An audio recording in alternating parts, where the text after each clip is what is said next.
1935 के government of India act 35 की photo copy है। इसलिए आज जो संविधान में आपकी बीमारियों का कहीं कुछ इलाज नहीं है ना, क्योंकि वो तो अंग्रेजों के द्वारा बना हुआ था। तो हम कहते हैं संविधान में एक पैरेलल व्यवस्था चल रही है। इसलिए सेकुलर भारत भी है, लेकिन उसके बावजूद भी 5,500 करोड़ का मुसलमानों का सच्चर कमीशन का बजट है, जिसमें मुसलमान युवा बच्चों को सिर्फ 10 लाख रुपए 20 लाख रुपए लोन दिया जाएगा, वो वापस न करें, कोई फर्क नहीं। इसी तरीके से माइनॉरिटी कमीशन का कई हजार करोड़ का बजट है। इसी तरीके से मुस्लिम मुफस्सला बोर्ड का बजट है। इसी तरह मुस्लिम एजुकेशन बोर्ड का अलग से। तो जब भारत सेकुलर है तो फिर ये क्यों है? सही बात है। फिर ये क्यों है? तो आपके मंदिरों पे जो पैसा आप चढ़ाते हैं, जो बात मैं सार्वजनिक मंचों से कहता हूँ, खासतौर से महिलाओं से कह रहा हूँ, आपके मंदिरों पे जो पैसा चढ़ता है उसकी 2 मिसाल देता हूँ। पूरे देश में बड़े बड़े मंदिर हैं। एक है देवस्थानम बोर्ड तिरुपति।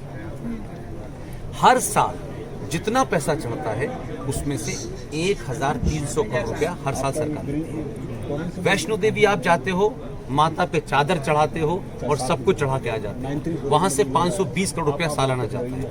आपके मंदिरों से अरबों पैसा, जितना पैसा सरकार का बजट नहीं है उसके बराबर का पैसा आप चढ़ा के आते हो। आप सोने का मुकुट चढ़ाते हो, वो पैसा सरकार लेती है और उसी पैसे से ये सरकार मुसलमानों की स्कीम चला रही है, IAS बना रही है, PCS बना रही है और गला काटने वालों को सरकार पैसा दे रही है।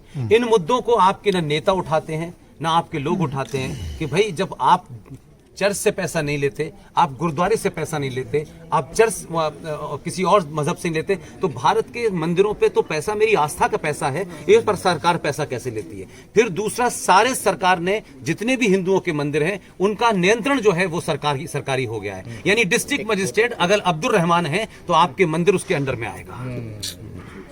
तो मैं ये कह रहा हूं कि समाज के ठेकेदार जो हिंदुत्व की सुबह से शाम तक बात करते हैं, वो वैष्णो देवी के ट्रस्ट में 20 मुसलमान क्यों है ये नहीं पूछते। इसलिए आपसे मैं सबसे कह रहा हूं, पैसा मंदिर पे मत चढ़ाइए, वो पैसा आपकी गर्दन काटने वालों के पास जाए। जब तक ये पैसा आपका है, मुझे छोड़ के ऐसे पागल इस देश में बहुत कुछ काम कर रहे हैं, उनको जाइए, उनकी जेब में 10 रुपए रख दीजिए। उनको पहचाने कैसे सर? सब इस दौर में सब साफ है, सबको पता है। इसलिए वो जो लड़ाई लड़ रहे हैं, इसलिए मैंने विष्णु शंकर का जिक्र किया।